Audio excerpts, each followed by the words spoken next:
जय हिंद दोस्तों। अगर आप भी बिहार पुलिस एग्ज़ाम की तैयारी कर रहे हैं तो मैं आप सबके लेकर आ गया यूनिक पब्लिकेशन का बुक का पीडीएफ जो कि आपकी एग्ज़ाम के लिए रामबाण साबित होने जा रहा है। तो देखिए दोस्तों, इसमें 2010 से लेकर 2019 तक प्रीवियस ईयर क्वेश्चन है जो कि मैंने ऑलरेडी करवा चुके हैं। अगर वो वीडियो नहीं देखें तो हमारे यूट्यूब चैनल पर जाकर ज़रूर देखें प्लेलिस्ट में। आज हम लोग देखेंगे दोस्तों, प्रैक्टिस सेट को सॉल्व करेंगे क्योंकि बहुत ही कम समय बचा है आपकी एग्ज़ाम में। आपका एग्ज़ाम का डेट भी घोषित कर दिया गया। तो आज हमारा है मॉडल प्रैक्टिस सेट 1 जो कि 37 सेट है। तो हम लोग आज का हमारा पहला सेट है। तो आपसे मेरा रिक्वेस्ट रहेगा कि चैनल पे नए आए तो चैनल को जरूर सब्सक्राइब कर लीजिएगा ताकि आपसे एक भी सेट छूटे ना और आपकी अच्छे तरीके से तैयारी हो सके।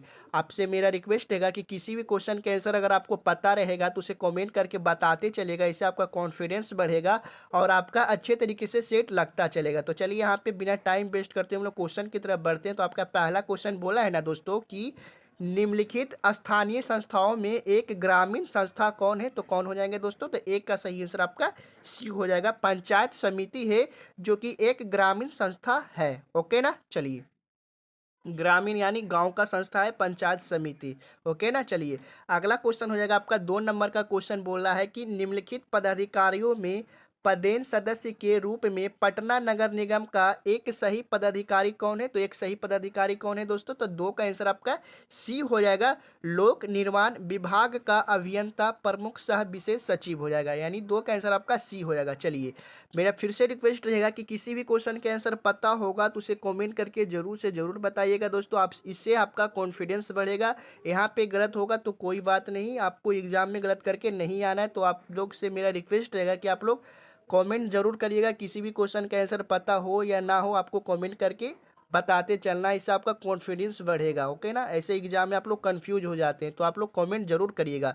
तो 3 नंबर का क्वेश्चन बोला है दोस्तों, सरवन वेल गोला में भगवान बाहुबली की मूर्ति किसके शासनकाल में बनाई गई। तो किसके शासनकाल में बनाई गई दोस्तों? तो अगर इसका आंसर पता है तो कमेंट जरूर करिए। तो 3 का सही आंसर आपका सी हो जाएगा दोस्तों। गंग के शासनकाल में बनाई गई भगवान बाहुबली की मूर्ति किसके शासनकाल में? तो गंग के शासनकाल में बनाई गई। ओके ना, चलिए। अगला क्वेश्चन क्या हो जाएगा दोस्तों? 4 नंबर का बोला है कि पृथ्वी पर जीव जंतु एवं पौधों के अनगिनत प्रकार पाए जाने के कारण है। तो क्या कारण है दोस्तों? तो 4 का सही आंसर आपका ए हो जाएगा दोस्तों। जैव मंडल की विविधता। क्या है? जैव मंडल की विविधता। देखिए, क्वेश्चन को मैं फिर से रिपीट करता हूं ताकि आपको अच्छे से क्लियर हो सके और इस बार एग्जाम आपका अच्छा से जाए। बोल रहा है कि पृथ्वी पर जीव जंतुओं एवं पौधों के अनगिनत प्रकार पाए जाने के कारण क्या है? तो जैव मंडल की विविधता है। ओके ना, चलिए। अगला क्वेश्चन हो जाएगा आपका 5 नंबर का बोला है कि देश के उत्तर पूर्वी क्षेत्र में व्यापक स्तर पर बांसों की उपज से क्या परिणाम निकला। तो क्या परिणाम निकला दोस्तों? तो 5 का आंसर आपका बी हो जाएगा।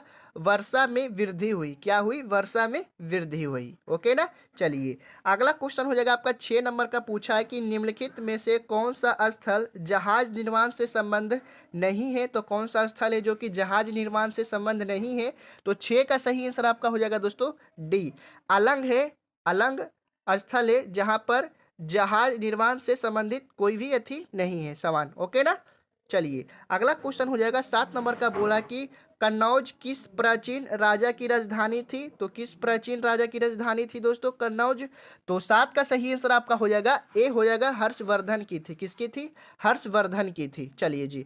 अगला क्वेश्चन हो जाएगा, बोल रहा है कि सर क्रिक रेखा स्थित है। तो किधर स्थित है सर क्रिक रेखा, जो आपसे पूछा है। तो 8 का सही आंसर आपका ए हो जाएगा। कच्छ के रण में स्थित है सर क्रिक रेखा। ओके ना, तो आपसे मेरा फिर से रिक्वेस्ट रहेगा कि चैनल पे नए आए हैं तो चैनल को जरूर सब्सक्राइब कर लीजिएगा क्योंकि आपका एक सब्सक्राइब ना हमें मोटिवेट करता है आपके लिए वीडियो लाना। और वीडियो को पूरा जरूर देखिएगा और किसी भी क्वेश्चन का आंसर आपको कमेंट करके बताते चलना है। इससे आपका सेट प्रैक्टिस लगता चलेगा और कॉन्फिडेंस भी बढ़ता जाएगा। तो 9 नंबर का क्वेश्चन बोला कि अमेरिका का स्वतंत्र संग्राम कब आरंभ हुआ। तो कब आरंभ हुआ दोस्तों?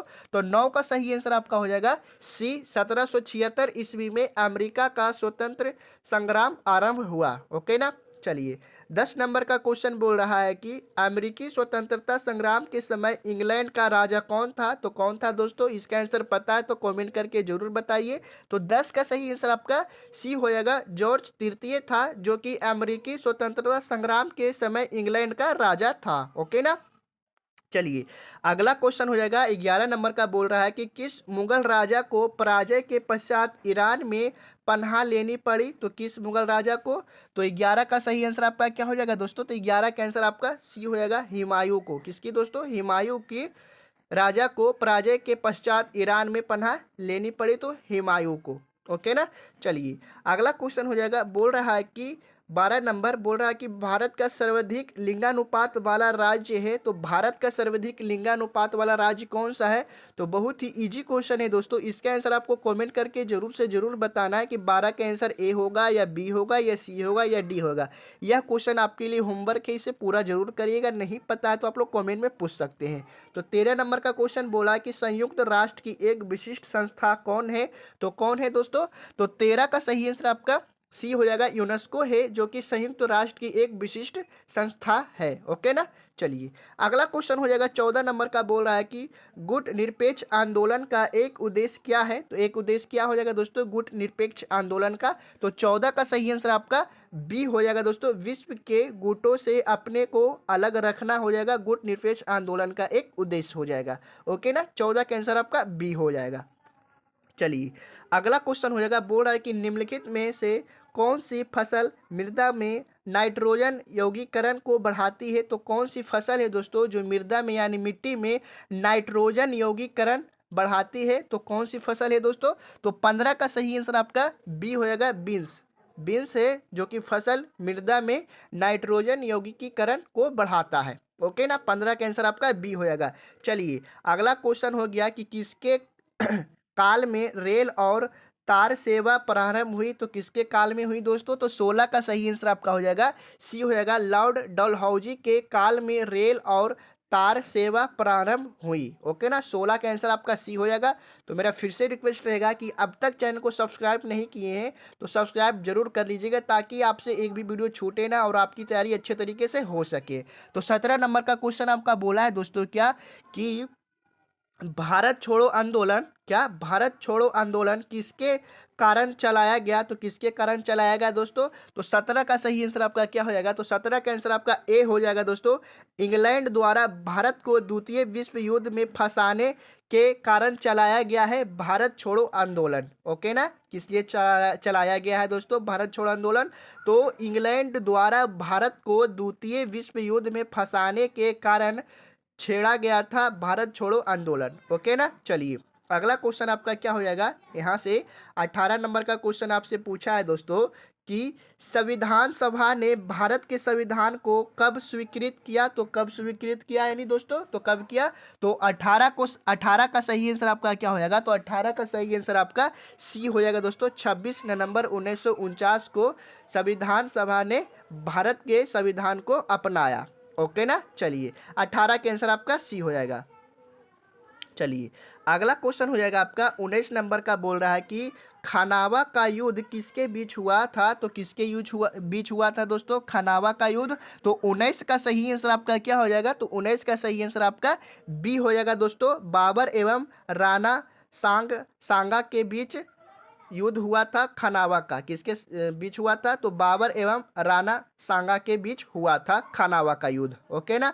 चलिए अगला क्वेश्चन हो जाएगा 20 नंबर का, बोल रहा है कि दचिग्राम, क्या दचिग्राम अभयारण्य निम्न में से किस राज्य में स्थित है? तो किस राज्य में स्थित हो जाएगा दोस्तों? तो 20 का सही आंसर आपका डी हो जाएगा, जम्मू कश्मीर में स्थित है दचिग्राम अभयारण्य। ओके ना। चलिए अगला क्वेश्चन हो जाएगा, बोल रहा है कि गेहूं के उत्पादन के लिए उपयुक्त मिट्टी है? तो कौन सी मिट्टी में गेहूं के उत्पादन के लिए सही है? कौन सी मिट्टी जो पूछा है? तो 21 का सही आंसर आपका बी हो जाएगा दोस्तों, जलोढ़ मिट्टी है जो कि गेहूं के उत्पादन के लिए उपयुक्त मिट्टी है। ओके ना। चलिए अगला क्वेश्चन हो जाएगा 22 नंबर का, पूछा है दोस्तों कि पंजाब केसरी के रूप में जाने जाते हैं। तो पंजाब केसरी के रूप में कौन जाने जाते हैं जो आपसे पूछा है? तो 22 का सही आंसर आपका सी हो जाएगा दोस्तों, लाला लाजपत राय जी को जाना जाता है पंजाब केसरी के रूप में। ओके ना। चलिए अगला क्वेश्चन हो जाएगा, बोल रहा है कि फ्रांस की क्रांति का नारा था, तो फ्रांस की क्रांति का नारा किसका था, जो आपसे पूछ रहा है किस लिए था फ्रांस की क्रांति का नारा था दोस्तों। तो 23 का सही आंसर आपका क्या हो जाएगा, तो 23 का आंसर आपका डी हो जाएगा, इनमें से कोई नहीं था फ्रांस की क्रांति का नारा। ओके ना, इनमें से कोई नहीं है फ्रांस क्रांति की नारा। चलिए 24 नंबर का क्वेश्चन बोला कि पृथ्वी की सतह से सबसे अधिक नजदीकी परत है, तो कौन सी परत है, पृथ्वी की सतह से सबसे अधिक नजदीकी परत कौन सी परत है दोस्तों। तो 24 का सही आंसर आपका सी हो जाएगा, क्षोभ मंडल। क्या, क्षोभ मंडल हो जाएगा, 24 का आंसर आपका सी हो जाएगा।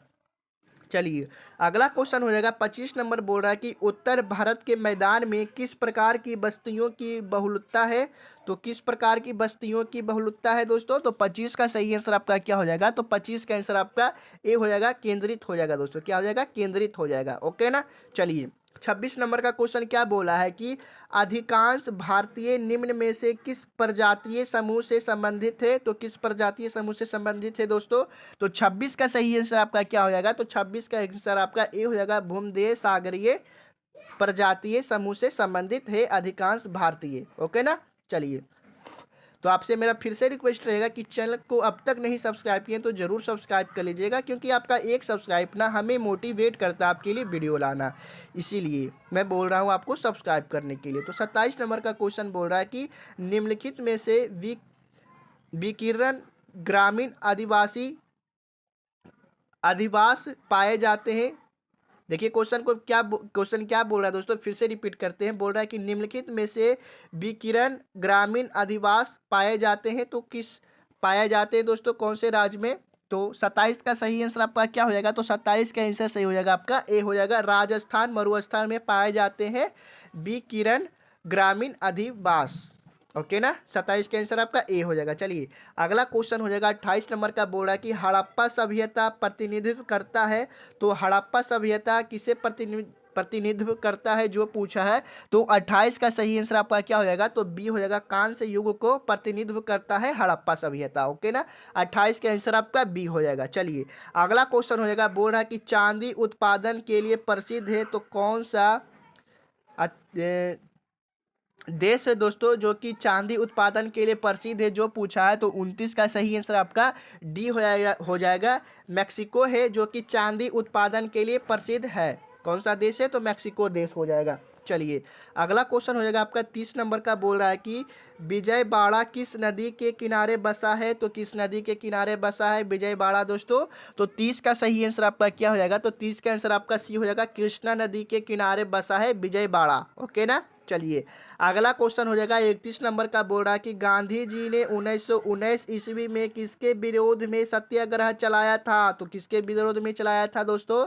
तो 31 का सही आंसर आपका ए हो जाएगा, रौलेट एक्ट के सत्याग्रह में, रौलेट एक्ट के विरोध में सत्याग्रह चलाया था गांधी जी ने 1919 में। क्या, गांधी जी ने 1919 ईस्वी में किसके विरोध में सत्याग्रह चलाया था, तो रौलेट एक्ट के विरोध में सत्याग्रह चलाया था। ओके ना। चलिए अगला क्वेश्चन हो जाएगा 32 नंबर का, बोल रहा है कि अंग्रेज भारत में व्यापारी के रूप में आए और उन्होंने जो कंपनी बनाई उसका नाम था, तो उसका नाम क्या था दोस्तों। तो 32 का सही आंसर आपका क्या हो जाएगा, तो 32 का आंसर आपका डी हो जाएगा दोस्तों, ईस्ट इंडिया कंपनी हो जाएगा। क्या हो जाएगा, ईस्ट इंडिया कंपनी हो जाएगा। चलिए अगला क्वेश्चन होगा 33 नंबर का, बोल रहा है कि जवाहर सुरंग किस राज्य में स्थित है, तो किस राज्य में स्थित हो जाएगा जवाहर सुरंग दोस्तों। तो 33 का सही आंसर आपका क्या हो जाएगा, तो 33 का आंसर आपका डी हो जाएगा, जम्मू और कश्मीर में स्थित है जवाहर सुरंग। ओके ना। चलिए अगला क्वेश्चन हो जाएगा, बोल रहा है कि मोहिनी अट्टम नृत्य कला कहाँ विकसित हुई है, तो कहाँ विकसित हुई है दोस्तों। तो 34 का सही आंसर आपका बी हो जाएगा, केरल राज्य में विकसित हुई है मोहिनी अट्टम नृत्य कला। ओके ना। चलिए अगला क्वेश्चन हो जाएगा, बोल रहा कि बैंकिंग में एटीएम का अर्थ है, तो एटीएम का अर्थ आपसे पूछा है दोस्तों, तो क्या हो जाएगा दोस्तों, एटीएम का फुल फॉर्म आपको जरूर पता होगा। तो 35 का आंसर आपको कमेंट करके बताना है, क्योंकि एटीएम आप लोग यूज करते होंगे तो आपको इसका फुल फॉर्म पता ही होगा। अगर नहीं पता है तो कमेंट करके पूछ सकते हैं, बट ये क्वेश्चन आपके लिए होमवर्क है, तो इसे पूरा आप लोग जरूर करिएगा। 35 का आंसर ए होगा या बी होगा या सी होगा या डी होगा, आपको कमेंट करके जरूर बताना है। चलिए अगला क्वेश्चन आपका बोल रहा है कि भारत में सर्वोच्च वीरता पुरस्कार कौन सा है? तो कौन सा पुरस्कार है जो कि भारत में सर्वोच्च वीरता का पुरस्कार है? तो 36 का सही आंसर आपका क्या हो जाएगा? 36 का आंसर आपका बी हो जाएगा दोस्तों। परमवीर चक्र है जो कि पुरस्कार है, वो वीरता का पुरस्कार है दोस्तों भारत में। ओके ना। चलिए अगला क्वेश्चन होगा 37 नंबर बोल रहा है कि अर्जुन पुरस्कार दिया जाता है। तो अर्जुन पुरस्कार किस लिए दिया जाता है जो आपसे पूछा है? तो 37 का सही आंसर आपका सी होएगा दोस्तों। खेल कूद में श्रेष्ठ निशापाद करने के लिए आपको दिया जाता है, यानी आप लोग खेल कूद में सर्वश्रेष्ठ पद लाते हैं, पहले पद पे आते हैं, तो आपको अर्जुन पुरस्कार दिया जाता है। ओके ना। चलिए अगला क्वेश्चन आपका क्या हो जाएगा दोस्तों? 38 नंबर का बोल रहा है कि साहित्य में नोबेल पुरस्कार पाने वाले प्रथम भारतीय थे। तो साहित्य में नोबेल पुरस्कार पाने वाले प्रथम भारतीय कौन थे जो आपसे पूछा है? तो 38 का सही आंसर आपका क्या हो जाएगा? तो 38 का सही आंसर आपका बी हो जाएगा दोस्तों। रविंद्रनाथ टैगोर थे जो कि साहित्य में नोबेल पुरस्कार पाए थे। ओके ना। चलिए अगला क्वेश्चन हो जाएगा 39 नंबर का बोल रहा है कि बिस्मिल्लाह खां किससे संबंधित है? तो बिस्मिल्लाह खां किससे संबंधित है जो आपसे पूछा है? तो 39 का सही आंसर आपका डी हो जाएगा दोस्तों। शहनाई बजाने के लिए वो प्रसिद्ध है बिस्मिल्लाह खां। आप लोग 12 में हिंदी क्लास में हिंदी सब्जेक्ट में से प्रश्न पूछा है, आप लोग को याद जरूर होगा। चलिए आपका लास्ट क्वेश्चन होगा 40 नंबर का बोल रहा है कि संयुक्त राष्ट्र संघ का मुख्यालय स्थित है। तो संयुक्त राष्ट्र संघ का मुख्यालय कहाँ स्थित है? तो इसका आंसर आपको कमेंट करके बताना है। तो आपका वीडियो यहीं समाप्त होता है, तो अपना होमवर्क को जरूर पूरा करिएगा। अगर आपको इसका नेक्स्ट पार्ट चाहिए तो आप लोग कमेंट करके नेक्स्ट पार्ट जरूर अपलोड कर दें। वीडियो को पूरा देखें तो वीडियो में एक थम्सअप का स्टिकर जरूर भेज दें ताकि हमें पता लगे कि आप लोग वीडियो पूरा देखें। और अभी बहुत सारे क्वेश्चन है दोस्तों जो कि आपके बिहार पुलिस के लिए अति महत्वपूर्ण है। तो आप लोग इसका नेक्स्ट पार्ट चाहिए तो आप लोग कमेंट जल्दी जल्दी करिए, मैं जल्दी जल्दी इसका नेक्स्ट पार्ट लाऊंगा। तो ये सारा क्वेश्चन आपका बिहार पुलिस सिपाही के लिए अति महत्वपूर्ण थे। तो मिलते हैं हम लोग नेक्स्ट वीडियो में, तब तक की अपनी तैयारी अच्छी तरीके से करते रहें। चैनल पर नए थे तो चैनल को जरूर सब्सक्राइब कर लीजिएगा ताकि मैं नेक्स्ट वीडियो अपलोड करूँ तो आपसे वीडियो छूटे ना और आपकी तैयारी अच्छे तरीके से हो सके।